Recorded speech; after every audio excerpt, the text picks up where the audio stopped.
안녕하세요. 제 직업은 약사이고 그 남자의 직업은 제약회사 영업사원이에요.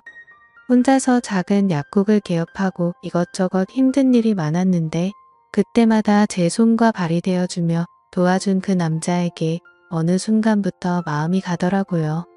한칠한 키에 희고 깨끗한 피부 넓은 어깨에 훈훈한 얼굴까지 모든 게 제 이상형이었던 남자였죠.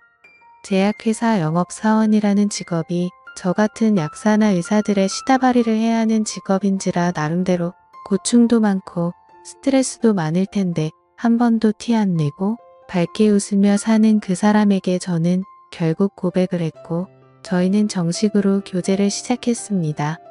교제를 시작한 지 얼마 안 되어 저는 이 남자에게 매일같이 결혼을 하자고 졸랐어요. 제가 그때 진짜 콩깍지가 제대로 씌었던 것 같아요. 만나기만 하면 결혼하자고 졸라대는 저에게 그 남자는 솔직히 할 말이 있다면서 술 한잔 하자고 하더라고요. 그리고는 혼자서 소주 한 병을 병째로 마신 뒤 고백을 하더라고요.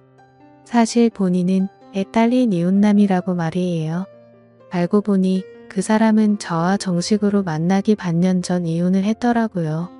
이혼한 전처와 아들이 한 명 있었고요. 듣기로는 아기가 돌도 안 됐을 때 전처가 바람이 나서 이혼했다고 했습니다. 워낙 항상 밝은 모습만 보였던 사람이기에 그런 상처가 있을 줄은 상상도 못했었거든요. 그 이야기를 듣고 저는 이상하게 더이 사람과 결혼을 하고 싶었습니다. 이 상처를 보듬어 줄 사람은 저뿐이란 생각이 들어서 말이죠. 저는 초혼이고 남편보다 6살이나 어렸던지라 저희 집에서 반대가 이만저만이 아니었어요. 어릴 적부터 단 한 번도 부모님 말씀 거역한 적 없이 순종적이었던 딸이 갑자기 애 딸린 이웃남과 결혼하겠다고 남자를 데려왔으니 부모님 충격이 컸을 법도 합니다. 또 부모님은 적어도 저와 같은 직업을 가진 남자와 제가 결혼하기를 은연중에 바라셨었는데 지방 전문대를 졸업한 영업사원을 신랑감이라고 데려오니 더 못마땅하다고 하시더라고요. 저희 남편은 저희 부모님 앞에서 무릎까지 꿇어가며 저와의 결혼을 허락해주라고 빌었고 자식 이기는 부모 없다고 저희 부모님은 결국 저의 결혼을 허락해 주셨습니다. 부모님의 우려와는 반대로 저희 부부는 3년째 알콩달콩 결혼 생활 중이었습니다. 서로 직장이 있어서 평일엔 같이 집안일하고 주말엔 카페에 가거나 쇼핑을 하거나 항상 붙어 지냈습니다. 남들이 보기에도 정말 사이 좋은 부부였습니다. 전처와 남편 사이에서 태어난 아들은 시어머니께서 키우셨어요. 제가 어머님, 제가 이제 아이 아빠의 아내니까 아이 새엄마잖아요. 아이 저희가 데려가서 키울게요. 라고 말씀을 드려도 어머님은 내가 어떻게 얘를 키워? 얘는 내 아이다. 내가 키워야 한다고 하셨습니다. 남편 또한 우리 준석이는 우리 엄마 아들이나 다름없어. 나도 엄마도 그렇게 생각해. 그러니까 너는 신경 쓰지 마. 라고 했고요. 준석이는 전처와 남편 사이에서 태어난 아이의 이름입니다. 저는 그런 말들이 저를 배려하기 위해 하는 말이라 여겼고 그들의 배려에 감사했습니다. 저는 대신 자주 아이를 보러 결혼 전에도 결혼 후에도 어머님 집에 아이 먹을 것과 선물들을 가지고 갔었습니다. 시아버지와 어머님은 저희 남편이 이혼할 때 즈음 이혼했다고 하셨어요. 왜 이혼하게 됐냐고 조심스럽게 물은 적이 있었는데 남편도 어머님도 대답을 피하더라고요. 그래서 그 후로는 알려고 하지 않았습니다. 뭔가 불편한 속사정이 있는 것 같아서 말이죠. 이혼한 후로 손주를 키우셔서 그런지 시어머니라는 여자는 저희 신랑을 남편 대신으로 생각하고 집착하셨습니다. 본인 남편을 내가 뺏은 건가라는 생각이 들 정도로요. 또 남편과 전처 사이에 아들을 본인 아들이라고 정말 생각하고 계신 듯 했어요. 결혼한 지 3년이 간 넘었을 때 저희는 기다리고 기다리던 아이를 가질 수 있었습니다. 남편에게 임신 테스트기의 2줄을 보여주면서 임신했다고 알리니 남편 표정이 묘하더라고요. 기쁜 것 같기도 하고 놀란 것 같기도 하고 저는 남편이 기쁘지만 당황스러워서 그런 줄 알고 당장 어머님께 알리자고 했습니다. 당시 어머님은 저희와 1시간 거리에 사셨는데 신혼 초부터 본인이 현재 기르는 손주처럼 예쁜 손주 하나 낳지 못한다고 구박 아닌 구박을 은연중에 하셨었거든요. 아시면 정말 기뻐할 거라 생각하고 기대하면서 어머님 집에 갔어요. 이 사실을 알고 시어머니가 기뻐할 줄 알았는데 어머님은 제 이야기를 듣고 표정이 어두워지시더니 너네 피임도 안 하는 거야 라고 하시는 겁니다. 상상도 못한 어머님의 반응에 어머님 손주 생겼는데 안 기쁘세요 라고 하니 나는 우리 준석이 하나면 충분해. 우리 아들 너도 그렇다고 하지 않았어. 너 엄마한테 이제 준석이 말고 자식 가질 생각 없다고 했었잖아 라고 하시면서 남편을 바라보시더군요. 솔직히 저는 남편이 엄마 왜 그래 그래도 축하해줘야지 라면서 화를 낼 줄 알았어요. 그런데 어쩔 줄 몰라 하며 맞아 엄마 나는 준석이 하나면 충분해 라고 하는 겁니다. 순간 화가 치솟아서 시어머니 앞이었지만 남편에게 큰 소리로 당신 어떻게 그렇게 말할 수가 있어. 지금 뱃속에서 우리 아이가 그 소리 듣고 얼마나 속상하겠어 라고 소리 질렀어요. 그랬더니 남편이라는 놈 얘가 어떻게 그런 소리를 들어 우리 그냥 애 치울까라는 겁니다. 옆에서 시어머니라는 여자 또한 그래라. 우리 준석이 하나면 우리 집 내 충분히 이을 수 있어. 너네 애 없이도 지금껏 잘 살았는데 무슨 애를 낳겠다는 거야? 라면서 부추겼고요. 어머니니 저 볼 때마다 준석이처럼 예쁜 아들 하나 낳지 못한다면서 구박하셨잖아요. 그런데 왜 갑자기 그렇게 말씀하세요 라고 제가 따지니 그건 그냥 우리 준석이가 예뻐서 한 말이지 너한테 손주 낳아주라고 한 말은 아니야 라고 대답하시는 시어머니 말에 기가 막히더군요. 그래서 남편에게 물었어요. 이혼한 전처의 아들이 앞으로 내가 낳을 아이보다 더 소중한 거냐고 그랬더니 시어머니가 너 무슨 말을 하는 거야? 우리 준석이는 그 못난 자식 아들이 아니라 내 아들이야 라는 겁니다. 어머님 왜 그러세요? 정신 차리세요. 어머님이 낳으셨어요. 전처가 낳은 거잖아요. 그 바람난 전처가요. 당신 우리 엄마한테 왜 이렇게 큰 소리야. 진짜 당신들 이상해. 정말 당신들 제정신 아니야. 정말 제가 미친 건지 이 사람들이 미친 건지 알 수가 없었습니다. 그 후로 남편과의 사이는 점점 냉랭하게 변해갔어요. 뱃속 아이는 점점 커갔지만 그만큼 남편과의 거리도 멀어졌습니다. 그런데 어느 날 산부인과에 갔더니 뱃속 아이가 지난번 초음파로 봤을 때보다 딱히 자란 것 같지도 않고 심장도 느리게 뛴다고 하더라고요. 너무 놀라 그 후로 약국도 사람을 써서 운영하고 걷는 것도 조심하고 내내 침대에 누워있으면서 조심했어요. 그러나 결국 아이를 8개월 차에 하늘나라로 보내야만 했습니다. 청천벽력이었습니다. 죽고만 싶었습니다.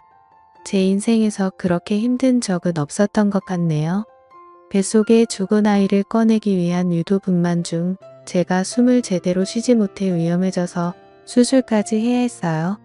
저의 엄마는 저 죽는다고 울고불고 난리가 났었는데 시어머니라는 여자가 겨우 정신을 차린 저에게 다가와서 한 말이 뭔 줄 아세요?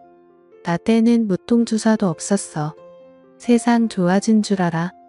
였습니다. 비참했습니다. 그래도 내가 사랑하는 사람의 엄마니만 참아야 해. 라고 저의 감정을 스스로 추스르려 했으나 만날 때마다 저에게 상처 주는 말을 하니 만나기가 싫어지고 멀어지게 되고 싫어지게 되더군요. 남편이라는 놈은 바쁘다며 그날 제 옆을 지키지 않았고요. 그 후로 시어머니가 오셔도 아는 체도 하기 싫더라고요. 남편은 자기 엄마라고 제가 시어머니 왔을 때 반갑게 인사도 안 하고 보는 둥 마는 둥 하며 방으로 문 닫고 들어가 버리는 거에 화가 난다고 했습니다. 아이를 보내고 시어머니 일로 얘기하다 싸움이 번져 이혼 얘기까지 나왔던 시점부터 남편은 철저하게 저를 외면하기 시작했습니다. 그러던 어느 날 남편이 갑자기 기시 부모가 살고 있는 그리고 친한 친구 2명이 살고 있는 지방으로 내려가 일하겠다고 하더군요. 그곳에 있는 대학병원 영업을 맡을 수 있는 기회가 왔다고 훨씬 영업일이 편해질 것 같다고 하면서 말이죠. 돈도 훨씬 많이 벌면서 주말 근무도 피할 수 있다고 하면서 꼭 내려가야겠다고 하더라고요. 어머님 집에 살면서 돈을 벌겠다고 했습니다. 그러면서 제가 원하면 저도 함께 내려가자고 하더라고요. 남편은 알고 있었습니다. 제가 내려가서 사는 게 불가능하다는 것을 말이에요. 어찌 개업해서 이제 자리 잡은 약국을 버리고 내려갈 수 있겠어요? 내가 내려가는 게 불가능한 거 잘 알잖아. 알겠어. 그럼 혼자 내려갈게. 꼭 그렇게 해야겠어. 지금 나 몸도 제대로 추스르지도 못했어. 내가 옆에 있다고 달라지는 게 있어. 우리 어차피 대화도 없이 남처럼 지내고 있잖아. 서로 함께 살면서 숨 막히게 사느니 따로 편하게 사는 게 낫지 않겠어. 내가 내려가는 것 자체가 쉽게 결정할 문제가 아닌 것 같다고 제가 말하니 비웃으며 무시하더군요. 그러면서 남편은 저에게 상의도 안 하고 그 주말에 짐을 싸서 시어머니 집으로 내려가 버렸습니다. 알고 보니 저에게 이런 말을 하기도 전에 이미 직장에서 담당 영업 지역을 바꾼 상태였어요. 모든 준비를 마친 상태에서 저에게 통보를 했었던 거였죠. 남편은 주말에는 올라오겠다고 그때 시간을 보내자고 하더라고요. 그렇게 해서 어이없게 순식간에 주말 부부가 되었습니다. 이미 벌어진 일이고 되돌리기엔 늦은 것 같아 긍정적으로 생각하려 노력했습니다. 남편이 정말 윤택한 삶을 위해 결정한 거라고 믿고 싶었어요. 저희 집 전세 계약 기간이 거의 다 끝나가기에 집주인에게 계약 연장을 하겠냐는 전화가 왔고 저는 혼자서 큰 집에서 사는 건 아니다 싶어 이 집에서 나가겠다고 통보를 했습니다. 그리고 작은 오피스텔을 계약했어요. 분수로 산 가구들은 작은 오피스텔에 들어가지 않을 것 같아서 죄다 중고나라에 내놓았고요. 제 직업은 약사인 남자입니다. 그런데 첫 주 주말 남편은 올라오지 않았습니다. 분명 주말에는 올라와 시간을 보내자고 하고서 말입니다. 그러고는 전화로 갑자기 한다는 소리가 담당 병원 의사 한 명을 접대해야 해서 어쩔 수 없이 못 올라온다는 겁니다. 대낮 주말부터 무슨 접대 골프 접대가 갑자기 잡혀서 나도 스트레스 받아 접대를 내가 좋아서 해. 나도 의사 똥꼬 빠는 일 그만두고 싶어 남편은 이렇게 말한 뒤 전화를 일방적으로 끊어버렸습니다. 너무 화가 나 감정이 주체가 안 돼. 카톡으로 그렇게 나와. 약속 지킬 생각 없으면 앞으로 연락하지 마. 서울도 올라오지 마라고 했어요. 그랬더니 이것 말 정말 잘 듣대요. 그 후로 연락 두절이 되어버렸어요. 시어머니에게 전화해서 남편과 연락이 안 된다고 하니 내가 얼마나 우리 아들을 볶아댔으면 우리 아들이 널 피하겠니? 너희 그렇게 살 거면 헤어져라 라고 하시더군요. 시어머니라는 사람 입에서 헤어지라는 말이 쉽게 나오다니 정말 어이가 없었습니다. 그러다 저번 주 금요일에 할 말이 있다면서 남편이 갑자기 올라왔습니다. 할 말이 뭐냐 물으니 혼자가 되고 싶다고 하더군요. 이유가 뭐냐 물으니 본인 아들과 함께 살다 보니 지금까지 아빠 노릇을 제대로 못한 것 같아 미안하답니다. 지금이라도 저랑 이혼하고 어머니와 함께 살면서 아이 아빠 노릇을 제대로 하고 싶답니다. 웃기지 말라고 진짜 그게 이유냐고 물었어요. 그 이유뿐이라더군요. 정말 그 이유라면 이혼 못 해준다고 하니까 협의 안 해줄 거면 변호사를 써서라도 이혼하겠답니다. 그 말만 남기고 남편은 다시 내려갔고 그 말을 듣고 3일간 저는 울기만 했습니다. 울며 불며 도대체 진짜 왜 그러냐 물어도 자기 마음은 굳었다면서 반드시 이혼을 해야겠답니다. 시어머니한테 전화가 와서 받으니 너 괜찮니? 미안하지만 우리 아들이랑 이혼해라 라고 하시더군요. 그 말 듣고 진짜 서러워서 꺼이꺼이 울기만 했습니다. 단 한 가지 마음에 걸리는 게 있었습니다. 전처와 다시 합친 게 아닌가 다시 만나는 게 아닌가 싶더라고요. 갑자기 전처와의 아이에게 집중하기 위해 이혼한다고 하는 걸 봐서 말이죠. 또 전처와 시어머니 집이 같은 동네에 있다는 것도 걸렸습니다. 저 몰래 내려가서 둘이 자주 만나도 저는 모르는 거잖아요. 저는 목요일에 연락도 없이 시어머니 댁에 내려갔어요. 퇴근 시간도 전인데 남편이 웬일로 집에 있더라고요.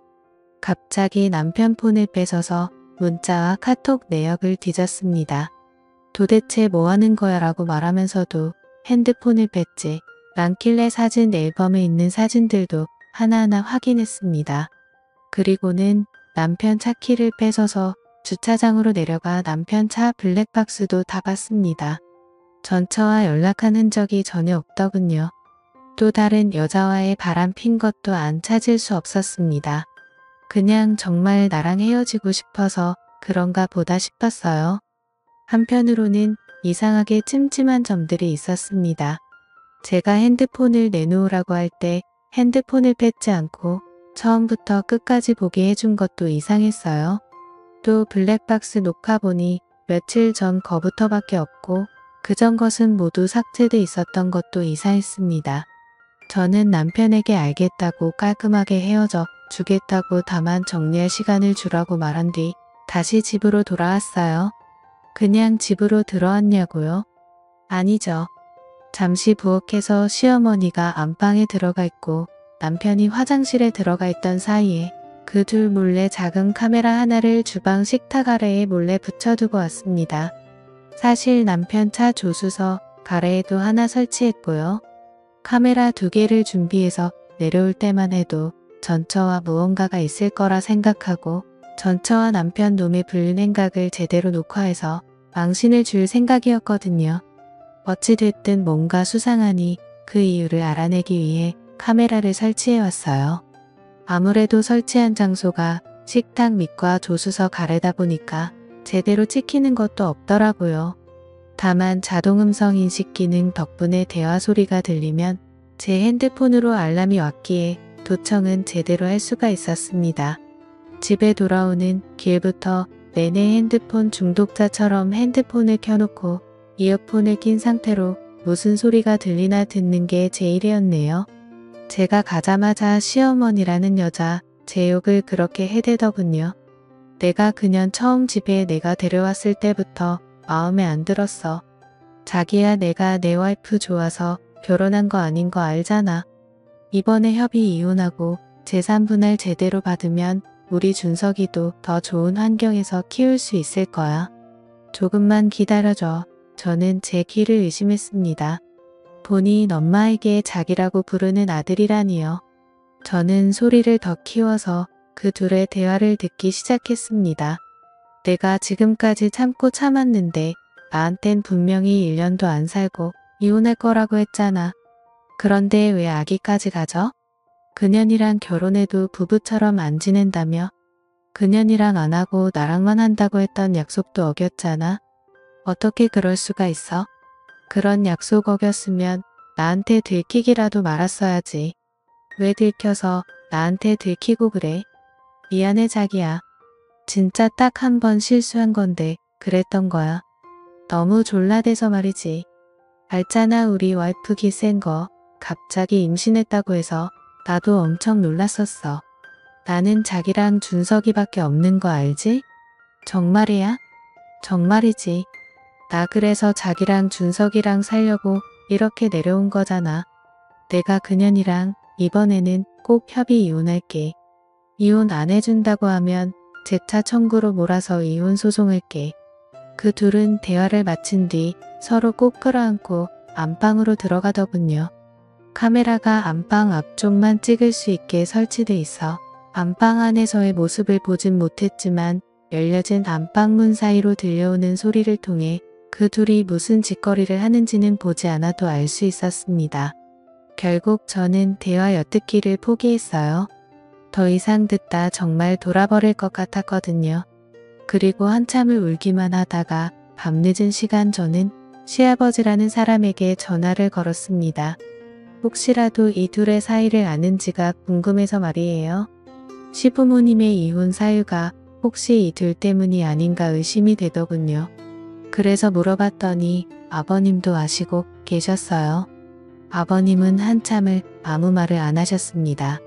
그리고는 더 이상 본인은 할 말이 없다며 전화를 끊어버리셨습니다.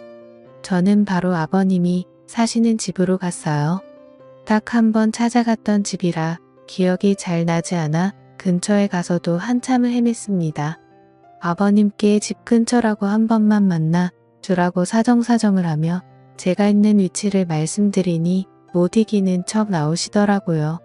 그러더니 밖에서 할 만한 말이 아니니 잠시 집으로 들어오라고 하셨습니다. 그리고는 어렵게 이야기를 꺼냈어요. 뭘 듣고 싶은 거냐? 아버님도 아시잖아요. 너도 알게 된 거냐? 내 아버님이 해주신 이야기는 요약하면 다음과 같았습니다. 지금 시어머님은 아버님이 본처와 사별한 후 만난 후처라고 하더군요. 저희 남편의 친어머니가 아니라고 했습니다. 남편이 고등학교 때 재혼했고 남편과 시어머니의 나이 차이가 20살도 안 되는지라 시어머니와 남편이 잘 통했고 참으로 잘 지냈다고 해요. 그걸 보면서 아버님도 정말 뿌듯하셨고요. 그런데 언제부턴가 그 둘 사이가 이상했다고 합니다. 가까워도 너무 가까웠대요. 아버님은 허나 설마 무슨 일이 있겠나 싶고 넘어갔답니다. 시간이 흘러 남편이 결혼을 한 이후에도 남편은 시댁 근처에 살면서 어머니를 그렇게 살뜰히 챙겼다고 해요. 그러다 어느 날 어머님의 임신 사실을 알게 됐다고 합니다. 아버님과 어머님은 그 당시 아버님의 오랜 출장 때문에 잠자리를 가진 적이 없었는데 갑자기 어머님이 임신을 하셨던 거예요. 누구의 아이냐 물어도 어머님은 대답하지 않았고 배신감에 이혼 소송을 거쳤다고 합니다. 그때만 해도 어머님이 다른 남자와 바람이 난 줄로만 알았다고 해요. 이혼 소송 중에 도저히 어머님과 함께 지내는 게 힘들어 아버님이 다른 지역으로 정근을 가 홀로 지내셨는데 잠시 놓고 온 짐을 가지러 집에 한번 들렀다고 해요. 그런데 마침 그날 그때 남편과 어머님 둘이 그 짓을 하고 있는 장면을 우연히 보게 됐다더군요. 어찌나 서로에게 집중을 하고 있었는지 아버님이 왔는지조차 모르고 그 짓거리를 하고 있었대요. 그 사실을 알고 분노한 아버님이 남편의 전처에게도 이 사실을 알렸고 결국 그렇게 해서 전처도 아버님도 이혼을 하게 됐다고 하더군요. 그 후에도 남편도 위자료를 물어주게 됐는데 그렇게 위자료를 물어주고 난이 없는 살림이 더 힘들어졌었나 봐요. 아버님에게 제발 한 푼이라도 주면 안 되냐고 이혼 후에도 그렇게 귀찮게 했다더군요. 그런데 저와 결혼한 후로는 연락 한 번 안 하더랍니다. 집도 있고 벌이도 좋은 저와 결혼한 이유도 돈 때문일 거라고 그러시더군요. 그러면서 더 이상 상처받지 말고 소송도 말고 그 둘이 원하는 대로 협의 이혼하고 끝내라고 그 둘이 무식해서 혼인 기간이 짧으면 재산 분할을 할 필요가 없다는 사실조차 모르는 것 같다고 덧붙이시는데 그 말을 덤덤하게 하시는 아버님 눈에 눈물이 고여 있었습니다.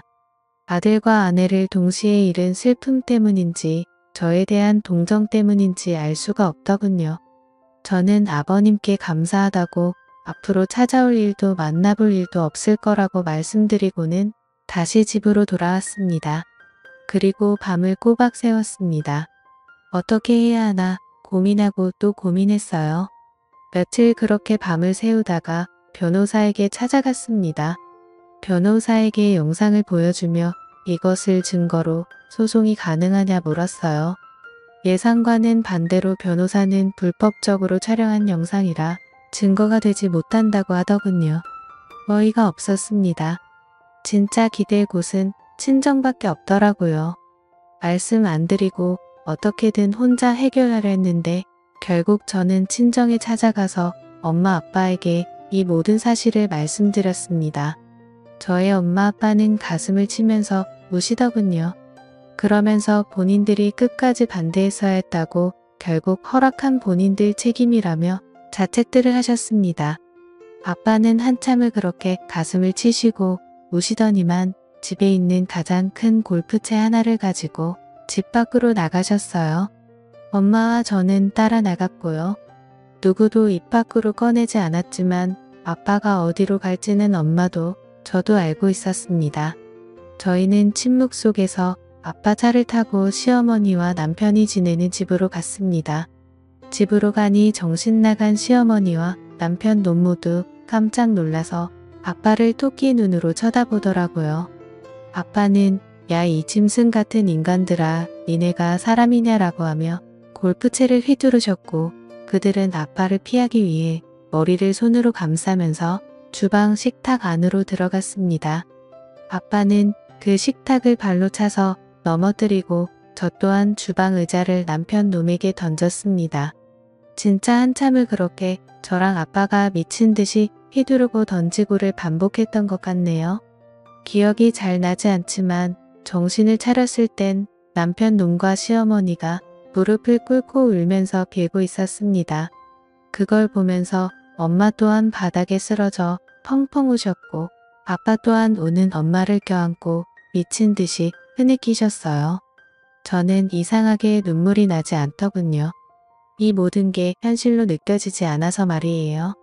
그 둘에게 저는 다가가서 카메라를 보여주며 여기에 찍힌 모든 것들 공개해서 망신당할 건지 아니면 가진 거 다 주고 이혼할 거냐 물었습니다. 남편 놈 그래도 망신당하는 건 무서웠는지 가진 거 다 주고 이혼하겠다고 제발 지워달라고 빌더군요. 그래서 제가 각서를 쓰라고 했어요. 위자료 주고 깨끗하게 이혼하자고 말이에요. 저는 온갖 욕설을 퍼부으며 또다시 골프채를 휘두르려고 하시던 아빠를 말리고 엄마를 부축해서 친정에 다시 돌아왔어요. 그 뒤로 지금까지 친정에서 지내고 있는 중입니다. 진심으로 앞으로 어떻게 살아야 할지 답답하지만 그래도 힘내서 살아보려고 합니다.